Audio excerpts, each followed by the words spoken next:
अड़ी दिन पर ना तबन ब्लॉग वीडियो हिजुक कना और पुलुर दो इना प्रॉब्लम मांग लई पे ओना परे तना बाद बाकी कमी होरा बन नेला और जहां तबन सिंघु मार्डी ऑफिशियल चैनल पे बड़ाय का तो ओना चैनल दो ना तो डिलीट कना और नवा चैनल रे ना ब्लॉग दो हिजुआ और नवा चैनल रे ᱧᱩᱛᱩᱢ ना नितो चेंज कइन सिंघु मार्डी ऑफिशियल 2.0 और सिंघु मार्डी एंटरटेनमेंट चैनल हम बांग ᱧᱟᱢᱚᱜᱼᱟ ओना चैनल के ना नवा ᱧᱩᱛᱩᱢ रे उचाड़ हुईना और सिंघु मार्डी ऑफिशियल चैनल दो ना डिलीट ना और दुख दो बुझे तबन जहां तिना के ना बेस बेस वीडियो को ताहेलना ओना को गे बांग ᱧᱟᱢ रुवाड़ोआ और अपील माना अपील हुई कना और बांग एप्लाई कन जे रिकवरी बखारते जुदी हेज रुवाड़ो खन माना अड़ी नपाय कथा गे और जुदी ना बाय हिजुक खन दो ना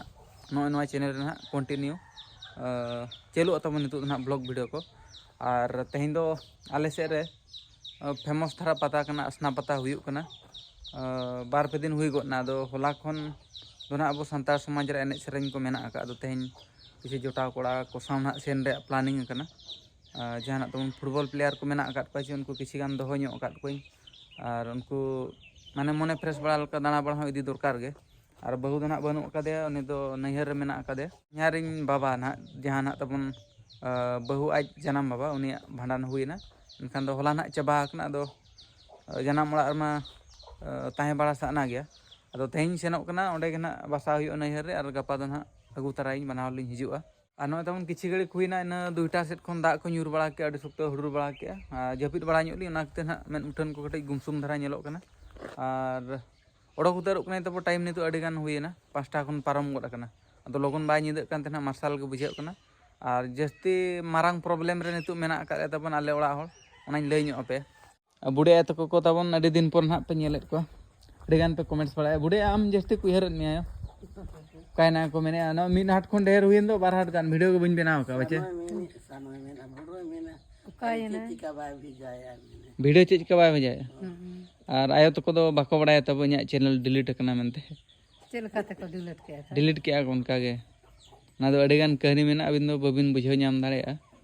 और जहां बन बनाव ले ओना वीडियो को दो आद ना ना चाबा हेज खान हेज रुवाड़ो और बांखान ना बाय रुवाड़ो का अड़ी सदा को होय उनका गे अड़ी सदा को डिलीट ना होना चिका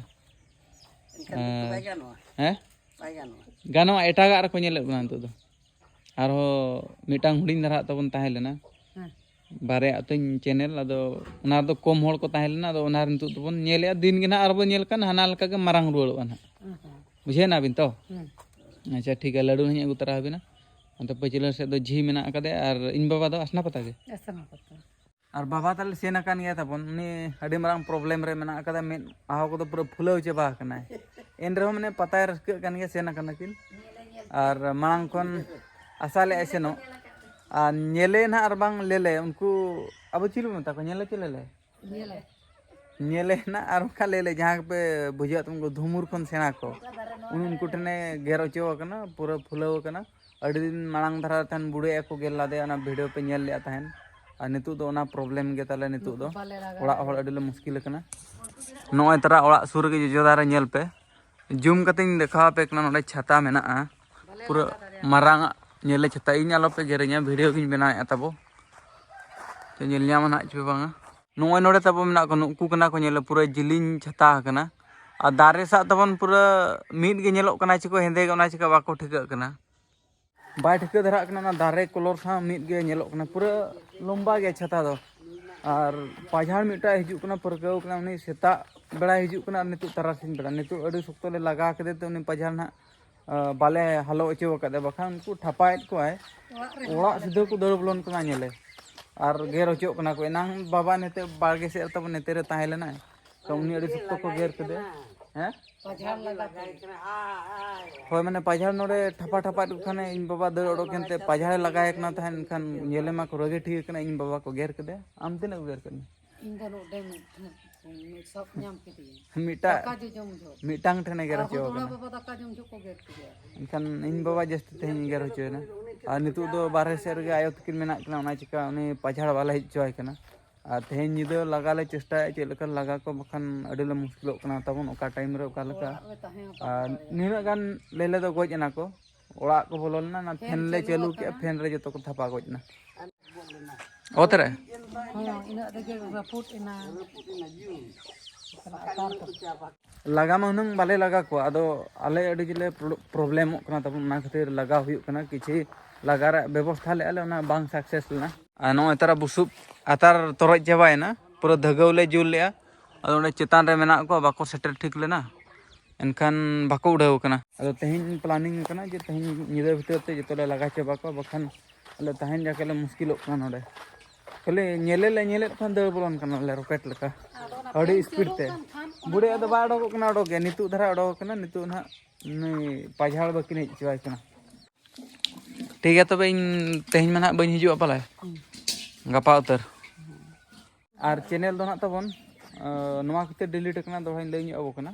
जहाना गेमिंग वीडियो तहन प्रमोट बाय तो ओना बखते स्ट्राइक तहन हेज लेना मिटांग ओना पर दो वीडियो बन अपलोड बाय ताहे दो तब डिलीट चबा हकन जतो वीडियो और ओना डिलीट वीडियो रगे आर स्ट्राइक हेजना चेक लकार माने वीडियो को बांग ताहेलना चैनल रे तापर दुई हुईना दुईटी स्ट्राइक परे चैनल तीन माने डिलीट ना मिटांग तहन मैसेज बड़ा दिया मिटांग होर जे नोकान वीडियो अपलोड चैनल तमें डिलीट होचोया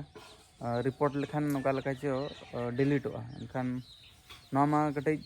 इलीगल ᱧᱚᱜ गया से एनखान ओना इदीते पले रिपोर्ट कदा इᱧᱟ चैनल ᱧᱩᱛᱩᱢ ते एनखान दो डिलीट उतरना चैनल और रिकवरी बखरा पे ओनागे चेष्टा चालू कना हिजुक खान ना अड़ी नपाय कथा बा हिजुक खान ना ठीक गया तबे उठे नहीं है इन भाषा तबन अड़ीगान टाइम हुई बखान एने नाले तम आसना बताओ तबन नेल पे ना